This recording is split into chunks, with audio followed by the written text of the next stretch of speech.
नमस्कार मेरे प्यारे साथियों, एक बार फिर से आपका दिल से स्वागत है भक्ति सागर ब्लॉग्स में। आज हम बात करने जा रहे हैं एक ऐसे पावन दिन की जब भगवान शिव माता पार्वती विवाह के बंधन में बंधे थे। जी हाँ, महेश नवमी। क्या आप जानते हैं, इस दिन अगर सच्चे मन से शिव पार्वती की पूजा की जाए तो हर तरह की अड़चनें जीवन से दूर हो जाती। महेश नवमी यानी भगवान महेश का दिन।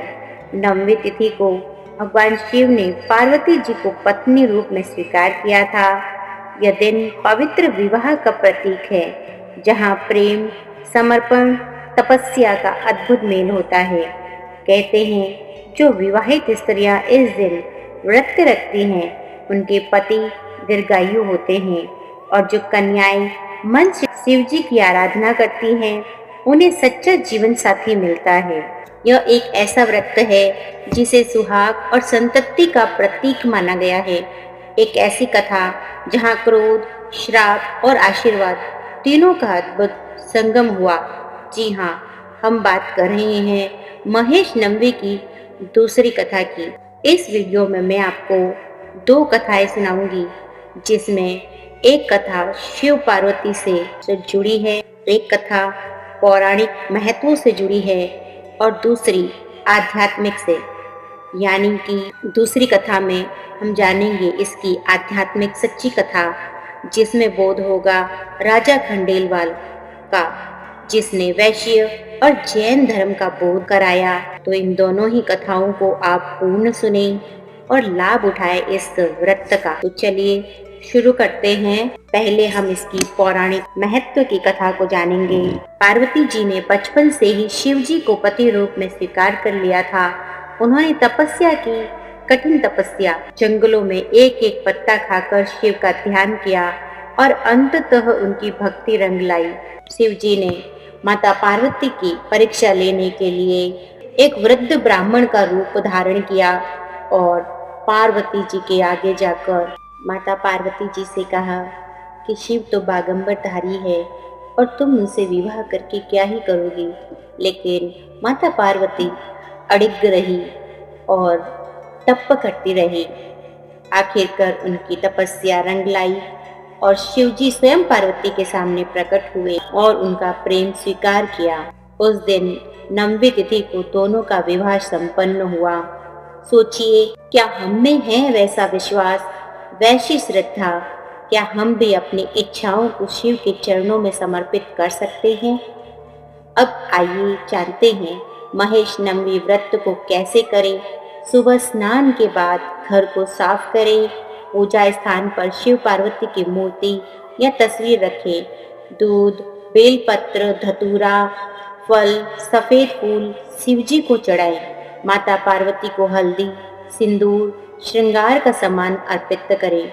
ओम नमः शिवाय का 108 बार जप करें। शिव विवाह कथा पढ़ें या सुने। संध्या समय में शिव पार्वती की आरती अवश्य करें। इसकी आध्यात्मिक सच्ची कथा को भी आज श्रवण करना उतना ही विशेष और लाभकारी है जितना कि इसकी पौराणिक कथा का। तो वीडियो के अंत तक बने रहें। यदि आप चैनल पर पहली बार आए हैं तो इसी प्रकार के धार्मिक वीडियोस की जानकारी पाने के लिए चैनल को सब्सक्राइब करके बेल आइकन का बटन जरूर दबाइए। अब जानते हैं इसके कुछ असरदार और गुप्त रहस्य। अगर शादी में अड़चन हो रही है तो इस दिन शिव पार्वती को सिंदूर अर्पित करें। पति पत्नी में तनाव हो तो साथ मिलकर ओम पार्वती पतये नमः मंत्र का जाप करें। कुंवारी लड़कियां इस दिन पीले वस्त्र पहनकर व्रत करें। जल्द विवाह होने के योग्य बनते हैं। इस दिन कोई भी पेड़ न काटे, न काटने दे। ये दिन प्रकृति पूजन का भी है।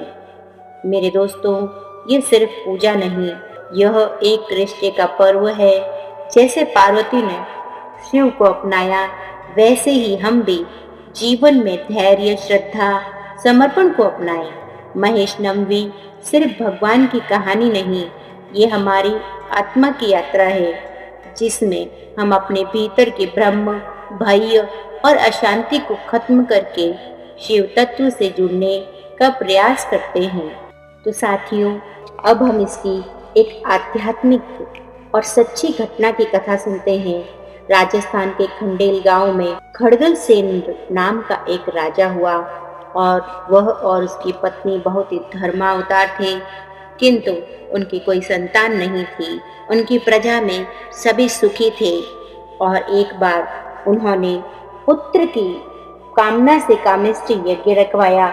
ऋषि मुनियों ने राजा को आशीर्वाद दिया और कहा कि तुम्हें एक पराक्रमी पुत्र होगा जो चक्रवर्ती होगा, पर ध्यान रहे कि तुम उसे 20 वर्षों तक उत्तर दिशा में मत जाने देना, अन्यथा अनर्थ हो जाएगा।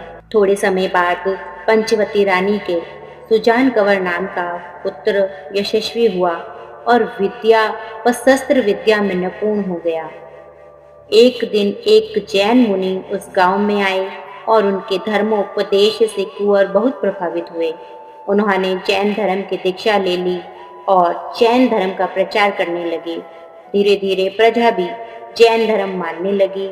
शिव व वैष्णव मंदिर जैन मंदिरों में रूपांतरित होने लगे। एक दिन राजकुमार शिकार खेलने के लिए बहुत उमराव के साथ वन में गए और एकाएक राजकुमार की इच्छा उत्तर दिशा में जाने की हुई। साथ वाले राजकुमारों ने मना किया, लेकिन फिर भी राजकुमार नहीं माने और वे रवाना हो गए। उत्तर दिशा में सूर्य कुंड के पास 6 ऋषि यज्ञ कर रहे थे। वेद ध्वनि और वातावरण गुंजित हो रहा था। ये देख राजकुमार क्रोधित हुए और बोले कि मुझे अंधेरे में रखकर उत्तर दिशा में नहीं आने दिया। सभी उमरावों को भेजकर यज्ञ का विध्वंस करवा दिया और उसी क्रोध में ऋषियों ने श्राप दिया और वे सभी पत्थरवत्त हो गए।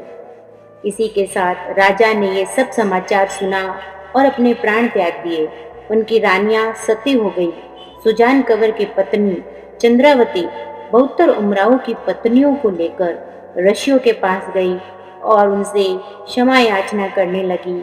ऋषियों ने कहा कि हमारा श्राप झूठा नहीं जा सकता, अब कुछ नहीं हो सकता। नजदीक ही एक गुफा है, तुम वहां जाकर महेश भगवान की आराधना करो, शायद कुछ हो जाए। रानी ने बहुतर उमरावों की पत्नियों को लेकर वैसा ही किया। तपस्या करने से मां पार्वती ने आशीर्वाद दिया, सौभाग्यवती पुत्रवती हो। चंद्रावती ने सब बात बताई और बहुतर उमरावों को जीवित करने को कहा। महेश भगवान ने तथास्तु कहा और सारे जीवित हो गए। सब महेश भगवान के पैर पड़े और भगवान ने उन्हें क्षत्रियत्व छोड़कर वैष्णव धर्म वर्ण धारण करने को कहा। सबने स्वीकार किया, पर उनकी पत्नियों ने मना कर दिया क्योंकि वे क्षत्राणियां थीं। और तब पार्वती माँ ने इनका समझौता किया और कहा, मेरी परिक्रमा करो। ऐसा करने से वे परिक्रमा करते करते पति पत्नी बन जाएंगे। जिस दिन वरदान दिया वो ज्येष्ठ शुद्धि 9वीं थी और ऋषियों ने भगवान से शिकायत की और पूछा कि अब यज्ञ कैसे संपन्न होगा। तो भगवान ने कहा, प्रत्येक जने इनमें से 12-12 लोगों को यजमान बनावे और समय समय पर ये लोग तुमको द्रव्य सहायता करेंगे। सुजान कंवर पर पार्वती की कुदृष्टि पड़ी और पार्वती जी ने श्राप दे दिया कि तुम मांग कर खाएगी। वैश्य परिवारों की वंशावलियां तेरे पास रहेगी, वो तुम्हें अपने जागा समझेंगे। और इस प्रकार 6 ऋषि वैश्य के गुरु हुए। सुजान सिंह जी जागा और बहुतर उमराव बहुतर खापे हुए। तो ये है महेश 9वीं को सुनी जाने वाली आध्यात्मिक और सच्ची घटना पर आधारित कथा। इस दिन ये कथा भी लोग अवश्य ही सुनते हैं। तो इस प्रकार यहाँ पर ये कथा समाप्त होती है। तो साथियों, इस महेश 9वीं पर एक बार अपने आप में वादा करें कि हम भी अपने जीवन में भक्ति, संतुलन और शांति को प्राथमिकता देंगे। अगर यह वीडियो आपके मन को छू गया हो तो कृपया इसे लाइक करें, शेयर करें और सब्सक्राइब जरूर करें। अगली बार फिर मिलेंगे एक नई भक्ति कथा के साथ। तब तक ओम नमः शिवाय कहते रहें और जीवन में प्रेम और प्रकाश फैलाते रहें, क्योंकि अगली बार हम फिर लाएंगे एक नई सच्ची दिल को छू जाने वाली कथा। तो बोलिए ओम नमः शिवाय। जय शिव शंभू, जय महेश भगवान।